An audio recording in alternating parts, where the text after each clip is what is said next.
Hi, this is Mr. I could say Mr. Nightmare. Hi, this is Trey Pastor. I'm going to do a reaction to Mr. Nightmare. This is another story, 3 disturbing true computer virus stories. Let's see what this is about. I can't imagine how this could be scary, but we shall see what we shall see. I'll be right back. Put headphones in. Here we go, right? Now, go. Computer horrors, virus stories. Virus horror stories. Story 1, Story 2, and 3. Story 1. I'm sure we've all gotten computer viruses at some point in our lives. True. Ranging from basic malware to Trojan horses. I was one day going through my school email when I was a teenager. There was this random, suspicious-looking email. It was apparently a job offer, or rather an offer for an interview for a summer internship position with this company I'd never heard of. Okay. There was a link at the bottom of the email that said it led to the company's website, so I clicked on it. A new web browser opened, but the web page never loaded. The loading bar was stuck at like halfway, and the mouse cursor had the loading symbol as well, but it just wouldn't ever load. Okay. It was only a white screen. After refreshing the page a few times, leading to nothing, I closed the page and deleted the email. The next day after school was when I noticed my computer was working overall much slower. It took a while to start up, it took a while for programs to open, sometimes the mouse would even freeze for a few seconds. It was extremely aggravating. I attempted to do a disk cleanup to speed it up, but it didn't do anything. I tried restarting it a few times, did nothing either. Okay. So I decided to use my mom's desktop computer in the basement to do my homework. The next time I turned on my computer, things were a lot worse.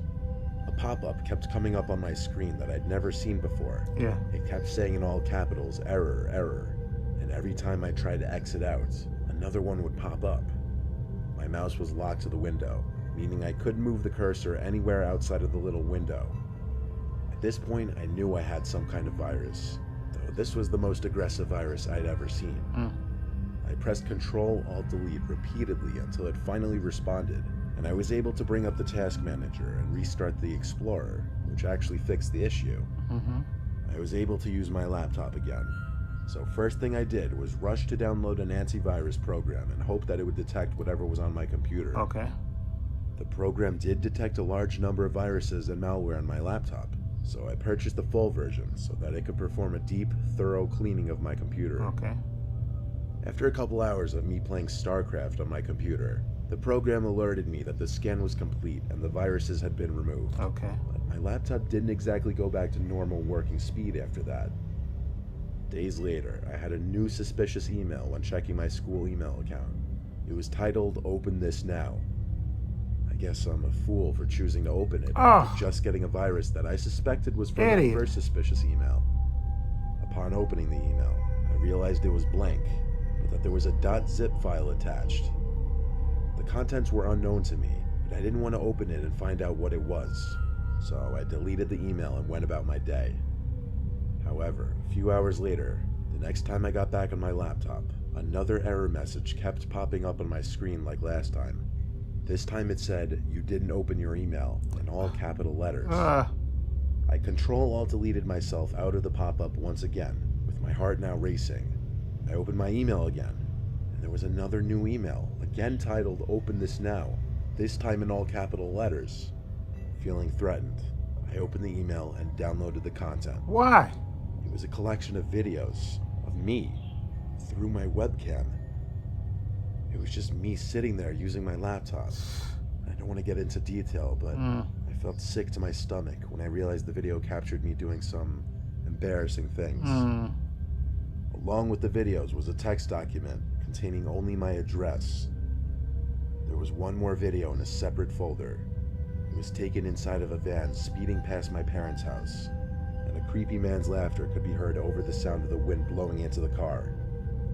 I placed a piece of tape over my webcam, saved all of my important files to a bunch of flash drives, and did a factory reset of my computer. Before doing that, I replied to the email that I was getting the police involved, and that's what my parents and I did.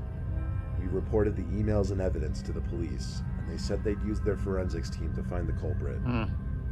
Unfortunately, this hacker really knew what he was doing, because they weren't able to track him. Oh boy. Story 2. I'd say this happened around 5 years ago. This game came out that I really wanted, but didn't want to drop $60 on it. So I may have looked for ways to download it for free. I found some website off Google. It had some quick text tutorial on how to download the game for free, involving simply clicking the download button at the bottom of the page. The program started installing. By the time it finished, I opened the folder, but there was no game in the folder. It was just a bunch of weird text documents. So I already knew I was scammed. Okay. I deleted the folder from my computer at once, and that was that. Or at least I thought it was. After that, I'd periodically start hearing these weird sound effects and short 20-second cartoonish songs playing in the background on my computer. I tried to find what could be causing it in the task manager, but I couldn't. So I restarted my computer, and that seemed to fix it at least for a little bit. But then, as the week progressed, I noticed more and more stuff acting up. I'd get bizarre pop-ups, and random Internet Explorer tabs would open with sketchy websites and advertisements. My antivirus program wasn't doing anything to fix the issue, so I was planning on taking it somewhere to get it looked at the next day.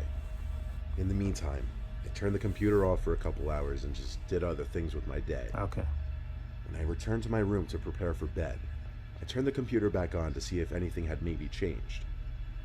Upon signing into my account and getting to the desktop, I was greeted with something I wasn't expecting. My desktop wallpaper had been changed to some grotesque, horrific creature standing outside of someone's window. Oh, I man. nearly fell back in my seat as I saw this. No one in my family could have done this, as I've always had passwords on all of my devices. Jesus. I turned my computer off by holding the power button for a few seconds this time. I didn't turn it back on that night. I planned on bringing it to the Geek Squad first thing in the morning before I had class. Okay. I went to sleep early since I didn't have my laptop to really do anything on. I woke up at some bizarre hour. It was still completely pitch black outside. I woke up startled from something, but I didn't know what it was. Not until I heard it again. It was a loud, aggressive bang at my window. I looked at my window, which had the blinds angled half closed. I somehow gathered the courage to get up and twist the rod, angling the blinds open completely. I saw something taped to the glass on the other side.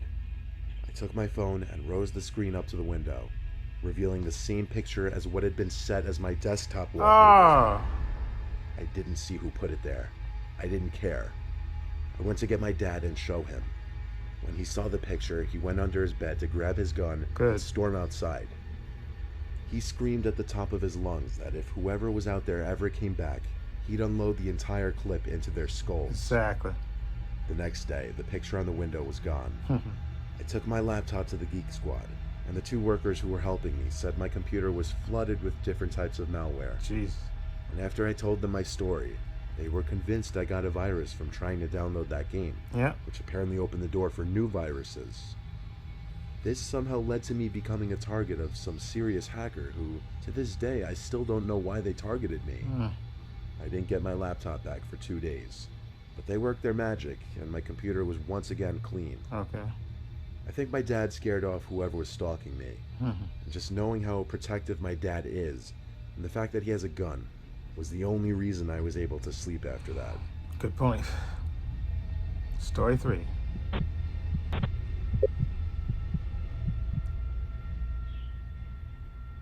currently 26 years old. So this happened 3 years ago because I know I was 23 at the time.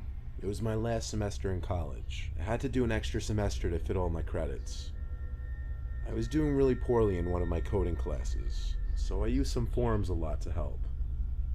I was reading a specific post regarding C++, and some deleted user posted a link to an archive folder allegedly containing answers to the textbook problems that I was currently working on. That was actually a godsend given my current situation, so I downloaded it. Not that I ever condone cheating. I was just undergoing an unbelievable amount of stress with this class. I used WinRAR to decompress the folder and view the contents. Interestingly enough, there was another compressed folder inside the folder I just decompressed. When I tried to decompress this one as well, I saw it was password protected. In one of the text documents titled README, it said to obtain the password, run the file titled run.exe. I checked the folder and saw there was in fact a file called run.exe. Oh boy. So I ran it. Biggest mistake I made. That's... My computer made a weird noise. For half a second, a small blank window popped up, then disappeared. Nothing else happened. So I tried running it at least 3 more times. But when nothing happened, I gave up and put the folder into the recycle bin. It wasn't until the middle of the night that something else happened. I woke up to a screaming sound from inside my room. I nearly shat myself. I found myself pushing up against the wall at first, dazed and confused. I saw the light of my laptop screen glimmering through the closed lid. Yeah. The screaming sound seemed to be coming from my laptop as well. See, I keep my laptop on overnight, just plugged in, but I always keep the screen closed. I didn't understand how the laptop screen could be on or how it could be making noise if the lid was closed. The sight and sound emitting from my laptop in the middle of the night was surreal. I felt scared approaching it to turn it off. When I opened the screen, my desktop wallpaper was changed to a disturbing, screaming face of this horrible creature. It was nightmarish. All my desktop icons were gone, and the taskbar was red. I couldn't move the mouse, and pop-ups shortly started appearing, all of them saying run, all as that horrible screaming continued. I held the power button on my laptop until it turned off, and I unplugged the cord.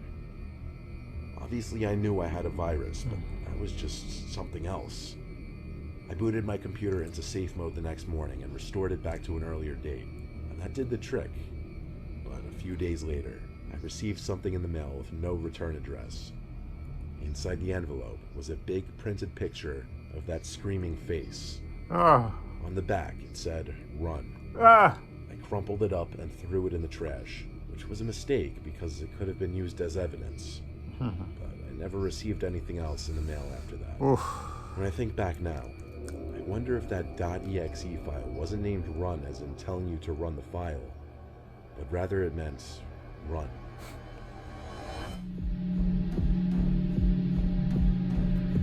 Okay.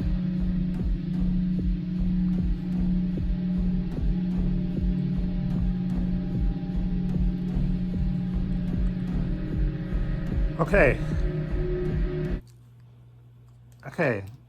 Those are freaky stories. The first story, the guy, come on. When you try to do these things and thinking you're gonna get it, come on. You open up the file. You should have never opened up the file. Come on. When you know, especially you gotta have virus protection. Don't open up these files. They tell you that time and time again. Do not open up these files. And the fact that you ran it, or you opened it up anyway, come on, you were asking for your computer to get infected. Okay, that was just beyond stupid. Delete those files. Okay, there's no such way. Why would they have a link to where the job thing is? No, they would have it spelled out in the email. Okay, that was just, the bait, the hook to get you to click on that link. And then once they did that, they had you. Okay, so don't click on the links for stuff you've never been to. That's computer 101. Don't click on a link you see in an email, okay? And they know you were desperate for a job, and of course, they got you in that one. Now the second story, come on, that was somebody really going the extra mile. Come on, putting that thing on your window, which means they, like I said, they were spying on you, and that's somebody really devious. Okay, come on, they put that. But I'm glad your father went out there, so hopefully they won't come there again, because they know to get their head blown off by your father, which is a good thing. Okay, and then this third story, come on, this guy wanted the game real cheap. There's no such thing as that. You just pay the $60. First of all, $60 is too much for a game anyway, so screw that. So I can understand why you didn't want to pay $60, but you should know, most of these people know that you're desperate, so they go, okay, this game's cost $60. Okay, we'll give it to them for free, but we'll put some malware in it because they know people are desperate, thinking they're gonna get over, and people say they'll take advantage of your desperation and your eagerness to play that game. So they say, okay, let them do that, so that way I'll slip my software in there and really screw up your computer. So you gotta stop being gullible, and definitely have virus protection on your computer. Okay, definitely have that on your computer, and don't click on links to places that you've never been before. Okay, that's just 101. Okay, and think about it. You don't get something for nothing. It's very rare that that happens. So if you have to pay, if you really want the game, just save up your money and pay for it. Okay, and get it from a reputable place. Okay, don't try those shortcuts, because usually that winds up biting you in the ass. And in this case, it really literally bit him in the ass. Anyway, like I said, I think the second story is the scariest, because there's actually somebody that came to your house with that. That's crossing the line. Okay, it's not to hack. It's bad enough to hack your computer, but to actually come to your house, that's really going the extra mile to intimidate. But thank God, like I say, you follow the gun. So next time that these suckers come by and let them blow their heads off, they'll know to stay away from you and your family. Anyway, let me know what you think of these 3 computer hacker horror stories. Well, actually, it's not called hacker horror stories. It's true computer virus stories. Exactly. Like I said, back in my day, I've had a few viruses and stuff too, but I make sure I have the software on my computer and stuff. Okay, so you don't want to, screw up your computer. Anyway, I'll leave a link to Mr. Nightmare's channel in the description box so you can check it out for yourself. Also have links to my Facebook, my Twitter, my Instagram. Also have a link to my other channel, Bob Views and Opinions. Please check that out as well. And this is Trey Pastor saying so long and take care.